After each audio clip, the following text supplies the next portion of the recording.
कुछ साल पहले सहारनपुर में एक सामाजिक आंदोलन चला, क्रांति हुई और उस क्रांति से एक दलितों के नेता पैदा हुए जो फिर बाद में हर एक उस तबके के नेता बने जो पिछड़ा है, दबा कुचला है, जो परेशान किया जा रहा है, जो उत्पीड़ित किया जा रहा है। उनका नाम है चंद्रशेखर आज़ाद।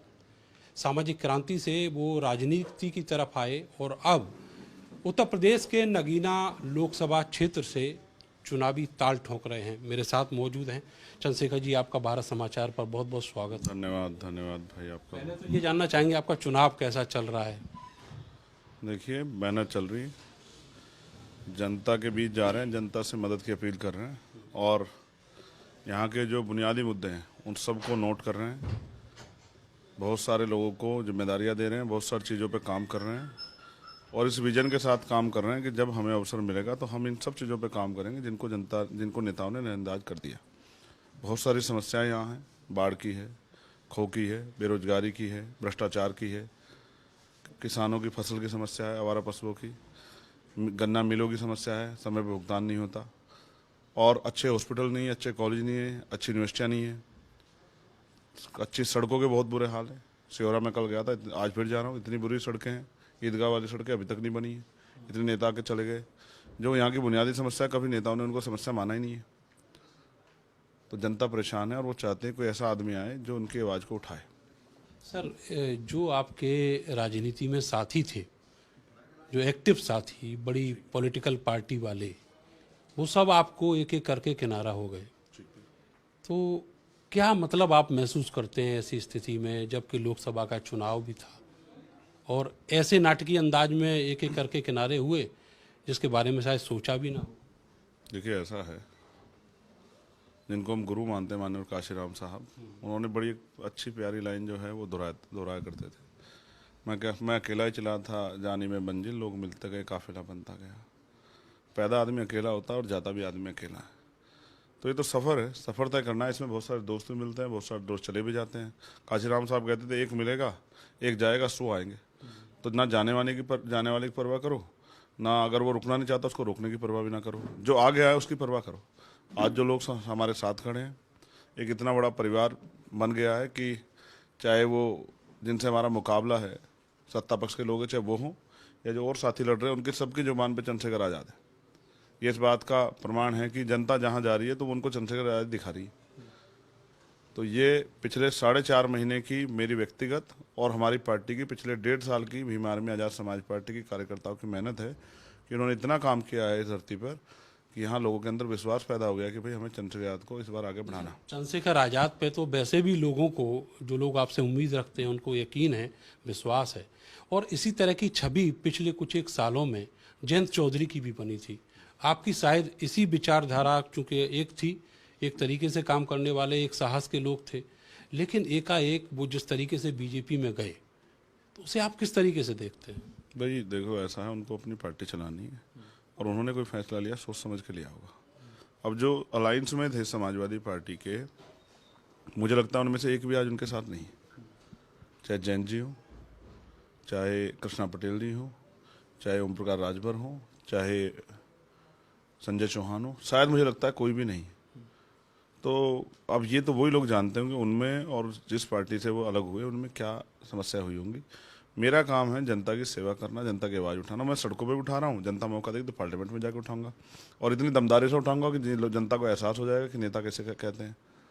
भाई, यहाँ तो पिछले 11 साल में शायद ही कभी चैन से सो कर देखा होगा, जेल के अलावा। जेल में तो सोने को मिलता है, जेल के बाहर तो शायद ही चैन से सोने का मौका मिला हो, क्योंकि भारत में जातियाँ हैं, जातियों के आधार पे ऊंच नीच है, धर्म है, धर्मों के आधार पे तमाम तरह के जुल्म लोगों पे होते हैं। एनसीआरबी का डाटा कहता है 50,000 महिलाओं के साथ रेप हत्या होती है। आप महसूस करो, जिसको भी पीड़ा होती है वो चंद्रशेखर आज़ाद को, भीम आर्मी आज़ाद समाज पार्टी को याद करता है। तो आप देखो, कोई दिन ऐसा नहीं होता कि चैन से सोते होंगे। हत्या होती है, पुलिस है, आर्मी है, इंटेलिजेंस है, अर्धसैनिक बोले, फिर भी हत्या होती है, घर जलाए जाते हैं, ज़मीन लूट ली जाती है, कभी दाढ़ी पकड़ के मारा जाता है, कभी टोपी उतार के मारा जाता है, कभी बस में मारा जाता है, कभी मॉब लिंचिंग होती है, कभी मंदिर जाने पे, कभी मूर्ति छूने पे, कभी मटकी छूने पे, कभी घोड़ी बैठने पे। हम इंसान हैं यार, हमारे भी सपने होंगे, हम भी इज्जत वक्त चाहते हैं कि हम जानवर है जो इस तरह से इस देश में दलितों, पिछड़ों, मुसलमानों के साथ जो सलूक हो रहा है आदिवासियों के साथ, क्या हमारी कुछ फीलिंग नहीं है? हम भी रोटी खाते हैं, हम भी मेहनत करते हैं, हम किसी को बुरा थोड़ी कह रहे हैं, लेकिन अगर आप जुल्म की इंतहा कर दोगे तो लोग क्या करेंगे? अब लोग समझने लगे हैं और लोग खड़े भी हो रहे हैं। और मैं आपको बता रहा हूँ, एक ऐसी क्रांति नगीना चलेगी जो पूरे उत्तर प्रदेश और देश के माहौल को एकदम परिवर्तन कर देगी। सर, आपने कहा कि समाजवादी पार्टी से सब एक एक करके दूर हो गए, तो आप क्या वजह इसकी मानते हैं? क्रेडिबिलिटी उतनी नहीं है, या वो अपने साथ किसी को बढ़ते हुए नहीं देखना चाहते? अब ये तो वही बता सकते हैं यार। अब मैं उन पे ज़्यादा समय अपना ख़राब करूँ, ये ठीक नहीं है। अब उनको भी चुनाव लड़ाना है अपनी पार्टी का, और हमें भी। और हम आज़ाद समाज पार्टी के जिम्मेदार हैं, समाजवादी पार्टी के जिम्मेदार नहीं। हमने तो आज़ाद समाज पार्टी को आगे बढ़ाने का संकल्प लिया, आज़ाद समाज पार्टी की आवाज़ हम बनानी, क्योंकि यही आवाज़ ऐसी है जो हर एक कमज़ोर मजलूम के साथ पिछले 11 साल से खड़ी है। कोई ऐसा मसला नहीं है जिसमें आज आप यहाँ बैठे, मुझे एक मसला आप गिनवा दो, आप बहुत सीनियर जर्नलिस्ट हो, मैं जानता हूँ, एक मसला ऐसा बता दो जिसमें मैंने किसी कमजोर का साथ छोड़ा हो। लेकिन 13 महीने का किसानों का आंदोलन, आपकी बात बिल्कुल ठीक है। 13 महीने का किसानों का आंदोलन, महिला पहलवानों के सम्मान का आंदोलन, जब उन बेटियों को खींचा गया, घसीटा गया। उससे पहले 69 शिक्षक भर्ती का आंदोलन, पुलिस भर्ती का आंदोलन, नीट का आंदोलन, रोस्टर का आंदोलन, 2 अप्रैल 2018 का आंदोलन, एनआरसी का आंदोलन। कोई एक आंदोलन ऐसा नहीं, और किसी कोई जाति धर्म नहीं देखा। जब भी किसी को मेरी जरूरत हुई, एक यादव समाज की बेटी की हत्या कर दी थी वहाँ चंदौली में, मैं गया पहले, अखिलेश जी बाद में गए। मुझे तो हर व्यक्ति की पीड़ा है। अल्ताफ को कासगंज में 1.5 फीट की टंकी पर लटका के मार दिया था, कोई नेता नहीं गया। 2 दिन उसके माँ बाप रोते कि मैं गया। हाथरस में भी हमने आपने सब देखा, मेरठ के भी कई जगहों पे देखा है। मेरठ में दोनों पार्षद को पीट दिया, दोनों मेरी पार्टी के, एक समाजवादी का, एक बहुजन समाज पार्टी का। लेकिन मैं इंसान हूँ, तो मैं उनके दर्द को बांटने के लिए गया। इंदु शेखर को लटका के मार दिया, आपने उनकी भी लड़ाई, मैंने सभी की लड़ाई लड़ी। तो वही लड़ाई आज मेरे काम आ रही। किसान बंद कर दिए थे, आपको याद होगा, नोएडा अथॉरिटी पे 40 दिन हो गए, तो कोई किसानों को नहीं छोड़ रहा था। मैंने जाकर कहा कि 1 घंटे में ताला लगा दूंगा अगर आपने किसानों को नहीं छोड़ा। 1 घंटे में उनको छुड़वाया, और मैं कह रहा हूँ, और आज भी मैं ऐसा ही, और जिंदगी भर ऐसा ही रहूंगा। सर, मुझे केवल ये बताइए, आप कह रहे हैं कि जो अखिलेश यादव हैं वो उनके बारे में खुद जाने, लेकिन आपने देखा होगा, आप खुद भी उस चीज़ को फील करते होंगे।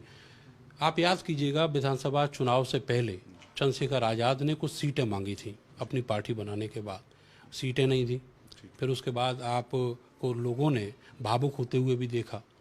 उसके बाद में हम देखते हैं कि आप खतौली में उन्हीं दोनों लोगों के साथ खड़े होकर उनको चुनाव लड़वाते हैं, जितवाते हैं। उसके बाद आपको मध्य प्रदेश में और राजस्थान में उन्हीं के साथ देखा। लोकसभा चुनाव जैसे ही आया, उन्होंने फिर आपसे पल्ला झाड़ लिया। तो ऐसे दोस्त आप क्यों रखते हो? अच्छा, ये बताओ, किसी के जहन में क्या है, मैं अंदर थोड़ा झांक के देख लूँगा भाई। मैं तो इंसान हूँ, मैं तो हाथ बढ़ाता हूँ मदद के लिए, मदद करता भी, मैंने की भी। आपने कहा 2022 में, मैं 2022 में मैंने सीटें इसलिए मांगी क्योंकि हमारे समाज को का मनोबल बढ़ा रही दूसरी बात, अलायंस हम इसलिए चाहते थे कि भारतीय जनता पार्टी सत्ता में ना आए, क्योंकि जो जुल्म होगा गरीबों पे, कमजोरों पे, वो शायद अखिलेश यादव जी पे ना हो, शायद मुझ पे भी ना हो, किसी भी पक्ष के नेता पे ना हो, लेकिन जो आम दलित, पिछड़ा, मुसलमान, उसको जो मारा जाएगा, उनके जो कत्ल होंगे, उनके जो कारोबार जो खत्म किए जाएंगे, उनकी जो ज़मीनों को कब्जाया जाएगा, उनके बहन बेटों के साथ जो अन्याय होगा, इसको बचाने के लिए मैं उनके पास गया। नहीं सफल हो पाया, वापस आ गया। अगर मैं बुरा था तो फिर वो उसके बाद मेरे साथ क्यों थे? नगर पंचायत के चुनाव में, और खतौली के चुनाव में, आजम रामपुर के चुनाव में, मैनपुरी के चुनाव में, घोषित चुनाव मेरे साथ क्यों थे अगर मैं गलत था? तो मैं तब भी वो आपका इस्तेमाल कर रहे हैं, वजह क्या है? अरे भाई, हमारे वैसे किसी का भला हो जाए, हम तो संत आदमी हैं, भला करने के लिए बैठे हैं। राजनीति में क्या आप मानते हैं कि इतना संत होने की जरूरत? अगर राजनीति में हम उस तरह के किरदार होते तो लोगों की मदद ही क्यों करते भाई? हमने तो देखो, हमारा इतना बड़ा संगठन है, भी राजस्थान हम चुनाव लड़ा के आए, 74 हजार वोट हमारे नए सिंबल को मिले। हम कई सीटों पे दूसरे और बहुत सारी सीटों पे तीसरे नंबर पर रहे। आप ये महसूस करो, उसके बावजूद भी हमने इंडिया अलायंस को नहीं छोड़ा। हमने इंडिया अलायंस के लोग कहा कि हम एक ही सीट लड़ेंगे, बाकी पे आप लड़ लो, हम आपकी मदद करेंगे, अपना वोट ट्रांसफर कराएंगे, देश बचाने का काम करेंगे। भाई, जब उनको मेरी जरूरत नहीं है, उनको इतने बड़े दलित, पिछड़े, मुस्लिम समाज की जरूरत ही नहीं है, तो भाई मैं क्या कर सकता हूँ? अब वो किसको रोकने के लिए चुनाव लड़ रहे हैं तो वो बेहतर जानते होंगे, लेकिन हम तो जनता की आवाज़ बनने के लिए चुनाव लड़ रहे हैं और मेहनत कर रहे हैं, मेहनत करेंगे, हम तो मेहनत कर। एक वीडियो हाल ही में वायरल है जिसमें आप ये कह रहे हैं कि अखिलेश भैया कहें तो मैं सब कुछ छोड़ छाड़ के फिर बिना किसी कंडीशन के चला जाऊंगा। वो कब का वीडियो है? लोग उसको अभी हाल ही का बता रहे हैं। 2022 में जब उन पे कुछ नहीं था छिपाने के लिए, तो उन्होंने ये कहा कि भाई चंद्रशेखर आज़ाद को तो किसी का फ़ोन आ गया था, तो मैंने उनसे कहा कि चंद्रशेखर आज़ाद तो ज़मीर वाला व्यक्ति है। आप ये कहो कि भाजपा को रोकने के लिए चंद्रशेखर आज़ाद आपकी मदद चाहिए, आप छोटे भाई हो, आप आ जाओ हमारी मदद करो, मैं एक सीट पे भी लड़ूंगा, मैं आकर आपका चुनाव लड़ाऊंगा पूरे उसमें, जनता को पता लग जाए कौन सही है कौन गलत है। तो उन्होंने उन पर विचार हो, ये शब्द भी नहीं कहा गया, तो भाई कोई बात नहीं। देखो मेरा काम ये है, मैं इंसान हूँ और मुझे इंसानियत के कत्ल पे तकलीफ़ होती है। जब किसी को नाजायज परेशान किया जाता, दबाया जाता, इस देश में सामाजिक गैर बराबरी अभी भी है जाति के आधार पर, और धार्मिक जो गैर बराबरी है, जिस तरह से आपने देखा दिल्ली में नमाज पढ़ते लोगों को, सजदा करे लोगों को जिस तरह लाते मारी गई, मैं समझता हूँ कोई भी धर्म का व्यक्ति इस बात को सही नहीं मानेगा। जिस तरह से भाजपा के सांसद ने, कुंवर दानिश जो सांसद थे बहुजन समाज पार्टी के, जितने आप शब्द उनको कहे पार्लियामेंट में खड़े होकर, जो कहे हम कह भी नहीं सकते, उससे बुरा कुछ नहीं हो सकता। और अभी मुख्तार भाई ने कह दिया कि भाई मुझे जहर दे दिया है, मुझे जान खतरा है। अब देखो किस तरह से तिल तिल करके मरते हैं उनको लोगों ने देखा, ये सब हमारे सामने है। और मैं तो आज फिर कह रहा हूँ, मुझे डर है जिस तरह से बदले की भावना से, राजनीतिक बदले की भावना से आजम भाई को परेशान किया जा रहा है, उनके परिवार को अलग अलग रखा जा रहा है, ये सब चीज़ें मुझे ऐसा लगता है कि उनकी जान को भी खतरा है। मैंने मांग की कि उनको सुरक्षा बढ़नी चाहिए। और उत्तर प्रदेश में तो जनता, हम बैठे हैं यहाँ 4-4 गोली खा के, कौन सुरक्षित है आप बताओ। कल ही एक वीडियो जारी हुई है जिसमें कोई गांव है यहाँ मेरठ के पास या सहारनपुर के पास, मुझे अभी बताया हमारे वकीलों ने कि वो सार्वजनिक रूप से धमकी दे रहे हैं कि हम उसका कत्ल कर देंगे। तो भाई कर दो मेरा कत्ल, मेरे कत्ल करने से अगर आपके घर में खुशी आती है तो कर दो, लेकिन मुझे सिर्फ ये बता दो कि जब शहीद आजम सरदार भगत सिंह लड़े थे तो उन्होंने अपने कत्ल की चिंता की थी क्या? वो जनता को जगाने के लिए लड़े थे। तो मैं तो उन्हीं को आदर्श मानता हूँ, तो मैं तो जनता को जगाने के लिए लड़ रहा हूँ। जनता जाग जाएगी, चंद्रशेखर की जरूरत भी खत्म हो जाएगी। अच्छा ये बताइए कि अब अखिलेश यादव से कोई उम्मीद बाकी बची है या सब खत्म हो गया? बहुत उम्मीद है, वो मजबूती से लड़े और भाजपा को हराने का काम करें। जिस तरह के समीकरण उन्होंने बनाए, मुझे उम्मीद है कि कुछ ना कुछ अच्छा कर पाएंगे।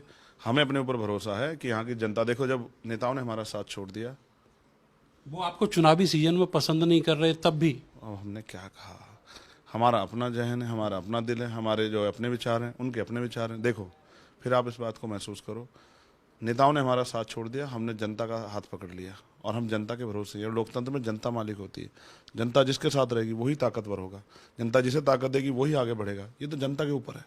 चंद्रशेखर भाई, एक जो आंदोलन हुआ आपके छुटमलपुर के आसपास के इलाके में, एक छोटा सा आंदोलन जो आपको पूरे देश विदेश में हीरो बना देता है, सामाजिक क्रांति जो होती है, जो आंदोलन होता है, उसमें आप एकदम से बहुत बड़ी सफलता हासिल करते हैं।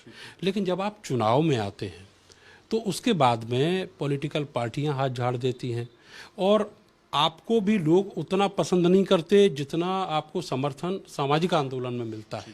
तो इसकी वजह आप क्या मानते हैं? अभी बहुत काम बाकी है क्या? देखो, विचारधारा के आधारित हम लोग दल हैं, हम विचारधारा समझौता नहीं करते। संतों गुरुओं महापुरुषों की विचारधारा को मानते हैं, सामाजिक परिवर्तन, आर्थिक मुक्ति के आंदोलन को चला रहे हैं। रही बात पल्ला झाड़ने की, हमने पहला चुनाव लड़ा, जो जिस बात पे आप कह रहे हैं। अब पहला चुनाव, हमें चुनाव लड़ने की इतनी जानकारी भी नहीं थी, लेकिन और हम लड़े कहाँ जाके? उत्तर प्रदेश के मुख्यमंत्री के खिलाफ। लेकिन जब आप राजस्थान पे चर्चा करके बताओ मुझे, 74,000 वोट थोड़े होते हैं क्या? आपके 74,000 वोट पे एमएलए बन जाता है। उत्तराखंड बराबर में 30,000 पे एमएलए बन जाता है, 2 एमएलए बन जाएंगे हमारे एक वोट पे। तो हम कहीं 5-5, 7,000 वोट से आ रहे हैं। तो हमने 3 साल में इतनी मेहनत तैयार कर ली है, तो उसको भी हमारे लोगों को गौर करना चाहिए।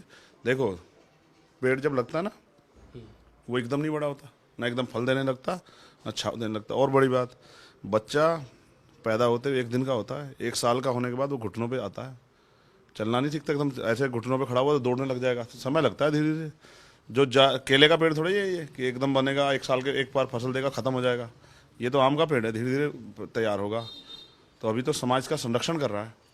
और अब फिर उसके बाद 2022 में मुझसे कहाँ समाजने की, भाई इस बार तो हम बहन जी को 5 बार मुख्यमंत्री बनाने के लिए वोट कर रहे हैं, अगली बार से आपके साथ रहेंगे। आप जाकर देखो नगीना में कोई पैसा नहीं देता, कुछ नहीं देता, लोग प्रोग्राम कराने के लिए तरस रहे हैं, पैसा भेजते हैं, साधन भेजते हैं कि चलो भाई प्रोग्राम करा दो, लोग प्रोग्राम नहीं करा रहे। और आज़ाद समाज पार्टी के लिए लोग लड़ रहे हैं गांव में मुझसे, अरे हमारे यहाँ आ जाओ वरना तो देखो हम छोड़ेंगे नहीं। अरे मैं कह रहा हूँ भैया माफ़ कर दो, बहुत बड़ा क्षेत्र है, इधर मुरादाबाद चल जाते, इधर हरिद्वार आने, मुझे माफ़ कर दो, बाद में चुनाव नहीं, एक बार शक्ल दिखा जाओ। आप ये देखो, ये प्यार जो समर्थन है, ये पिछले 10-11 सालों के संघर्ष की देन है। और एक मैं धन्यवाद दूंगा भीम आर्मी के कार्यकर्ता नेता का, हमारे राष्ट्रीय अध्यक्ष जी का, हमारे राष्ट्रीय टीम का पूरी का, जिन्होंने दिन रात मेहनत की, जिनकी वजह से आज हम वजूद में आए। और अभी तो हम शुरू हुए हैं। अभी से मैं तो स्वागत करता हूँ, सब लड़ें, लोकतंत्र है, सबका अधिकार है। ये लोकतंत्र की खूबसूरती है कि एक प्राइमरी स्कूल के मास्टर का बेटा लोकसभा का चुनाव लड़ रहा है। सर आपने अभी बहन जी का जिक्र किया, क्या कभी ऐसी स्थिति बन पाई कि बहन जी और आप चूंकि एक ही विचारधारा से हैं, एक ही मिशन है, तो कभी कोई अलायंस बन पाए या साथ साथ काम कर पाए? तो कहा, मैं तो हमेशा चाहता था, आज भी चाहता हूँ, बड़ी है वो मार्गदर्शन करें, हमें बताए कैसे काम करना, हम उनके नेतृत्व में काम कर लेंगे। लेकिन फिर आपसे कह रहा हूँ, अगर आप पे कोई रास्ता तो आप करवा दो अलायंस, हम तैयार बैठे हैं। हमें कोई शिकायत नहीं किसी से, हमें अखिलेश जी से आपने पर्सनल अप्रोच किया उनको? हाँ, मैंने सभी को किया। अब मैंने कहा ना कि मैं किसी पर टिप्पणी नहीं करता, मैंने सभी को किया। मैंने कांग्रेस के लोगों से बात की नई अलायंस में, मैंने राष्ट्रवादी के लोगों से बात की, मैंने जो है आरजेडी के लोगों से बात की, मैंने उससे पहले नीतीश कुमार जी से बात की थी, मैंने उनके बाद जो है अखिलेश जी से बात की। मैंने सभी लोगों से बात की कि अगर भाजपा को रोकना चाहते हो तो कुछ तो ऐसा करो जिससे कि एक ऐसा राजनीतिक सामाजिक समीकरण बने कि भाजपा के वोट का मुकाबला कर पाओ। अब उन पे कुछ अच्छे समीकरण होंगे, इसलिए उनको चंद्रशेखर आजाद की जरूरत नहीं। और चंद्रशेखर आजाद को अपने समाज की कमजोर वर्गों की बहुत चिंता है। मेरा आखिरी सवाल आपसे ये है कि अभी हाल ही में आपको सिक्योरिटी मिली और लोगों ने कयास लगाना शुरू कर दिए कि आपने पर्दे के पीछे कहीं बीजेपी से तो हाथ नहीं मिला लिया। मुझे बस ये बताओ, भारत के किन किन नेताओं पर सुरक्षा है? बताओ। मोहन भागवत जी पे सुरक्षा किस आधार पे है? बताओ। वो बीजेपी जो दूसरे दल के नेता को एक आंख नहीं देख सकती, उसको सुरक्षा एकदम मांगने से ही मिल जाती। मांगने से ही गोली, चार गोली नहीं खाई आपको? अगर कोई सड़क पे हेलमेट क्यों लगाता है आदमी? अच्छा सर, 4 गोली जब खाई, मैंने पूछा आपसे, हेलमेट क्यों लगाता है आदमी? अपने बचाव के लिए ना। आप मुझे बताओ, ये सुरक्षा है किस लिए? हमने टैक्स देते क्या? क्या हमारी जान की कोई वैल्यू नहीं क्या? वो 4 गोली में 1 गोली इधर को हो जाती तो हम बचते भी नहीं, तो उस पर तो किसी को तकलीफ नहीं हुई। किसने आवाज उठाई सदन में? किस सदन में? कोई राज्यसभा में, लोकसभा में कोई बोला हो? कोई विधान परिषद में चंद्रशेखर आजाद के मरने की तकलीफ होती है? उसके लोगों को पूछो जो लोग दिन रात संघर्ष कर रहे हैं। अभी भी आईबी की रिपोर्ट आप पढ़ो ना, मैंने तो पढ़ी, मैंने मना कर दिया कि सुरक्षा ले जाओ भाई, मुझे नहीं चाहिए, क्योंकि इससे गलत मैसेज जाएगा। तो उन्होंने यहाँ के अधिकारी 2.5 घंटे बैठे, उन्होंने मुझे पूरी वो दिखाई कि क्या क्या है आपके खिलाफ, और मेरे पास सब कुछ है। मैं सुनाना नहीं चाहता, क्योंकि लोगों को पता रहेगा कि इस देश में जब कोई गरीब का बेटा आगे बढ़ता है, उसको रोकने के लिए कितने प्रयास होते हैं। तो इसलिए मैं कह रहा हूँ, मैं कुछ चीज़ों पर चर्चा नहीं करना चाहता, लेकिन इस देश में कोई नेता ऐसा नहीं है जिस पार्टी का जनाधान उस पार्टी के गृह प्रदेश से अलग राजस्थान में भी हो, मध्य प्रदेश में भी हो, बिहार में भी हो, अगर उस पार्टी के नेता को सुरक्षा मिलती है तो इस पर खुश होना चाहिए लोगों को। आप बताओ मुझे, विधायक एक विधायक सुरक्षा, 2 आदमी हैं सुरक्षा वाले, बहुत बड़ी तादाद है, बहुत बड़ी कतार है। मैं कह रहा हूँ ना, सारे नेता को सुरक्षा छोड़ जाए, मैं तो सबसे पहले तैयार। मैं तो, और मेरे पास ये लेटर है कि इलेक्शन तक आपको सुरक्षा दी जा रही है। अच्छा, ये नहीं मालूम कि अभी वो एक्सटेंड होगी? मैंने क्या कहा, लिखा हुआ है उसमें। आप इस सुरक्षा वाले लोग, इनके जो सीईओ उनसे बात कर लो, और मेरी तरफ से तो आज हटा दो। मैंने कहा, उन्होंने मुझसे कहा कि अगर आपको कल कुछ आता तो इसके जिम्मेदार आप होंगे, बस। और मेरे समाज में तो बड़ी खुशी है कि हम पे एक नया नेता और मजबूत तैयार हो गया। देखो, हम तो ये सुनते आए बचपन से, जब आप आगे बढ़ रहे होते हैं तो अधिकारी कर्मचारी अपना माहौल बदल लेते हैं। जब आप ताकत में जाने आगे ताकत की तरफ बढ़ते हैं तो सरकारी मशीनरी अपने जो हैं कथनी करनी जो है ना, उसको ठीक कर लेती है। इसका मतलब आज़ाद समाज पार्टी ताकतवर हो रही है, और नगीना पार्लियामेंट की रिपोर्ट सरकार पे भी है और सब लोगों पे। और आप ये देखना, नगीना पार्लियामेंट तो शुरुआत है, अभी तो गाड़ी बहुत दूर तक जाएगी। सर चलते चलते एक सवाल आपसे, और ये आखिरी, माफ कीजिएगा, कि सर केवल इतना सा बता दीजिए, केवल इतना सा कि पल्लवी पटेल और ओवैसी के बीच जो अलायंस है उसमें चंद्रशेखर आजाद भी कहीं खड़े हुए हैं क्या? मैंने आपसे उम्मीद है कुछ भी होगा, ये देखो, मैं आज यहाँ कैंडिडेट की हैसियत से हूँ, तो जो भी होगा उसका फैसला पार्टी का होगा, और जो पार्टी का फैसला होगा हम लोग उसका सम्मान करेंगे। बहुत बहुत शुक्रिया सर, हमें समय देने के लिए आपका, और आपको शुभकामनाएं इस चुनाव में जीत के लिए। बहुत बहुत धन्यवाद आपका। तो चंद्रशेखर आज़ाद जो नगीना से लोकसभा के प्रत्याशी हैं, और इतने सारे मुद्दे जिन पर उन्होंने भारत समाचार से खुलकर बात की, उनका कहना है कि जहां भी कोई दबा कुचला होगा, जो पीड़ित होगा, जो उत्पीड़ित होगा, उसके लिए वो हमेशा खड़े रहेंगे। पॉलिटिकल गेन के लिए नहीं, लेकिन समाज के लिए उनकी भूमिका हमेशा एक सामाजिक क्रांतिकारी की होगी। कैमरा से भी सानू के साथ मैं नरेंद्र, भारत समाचार, नगीना।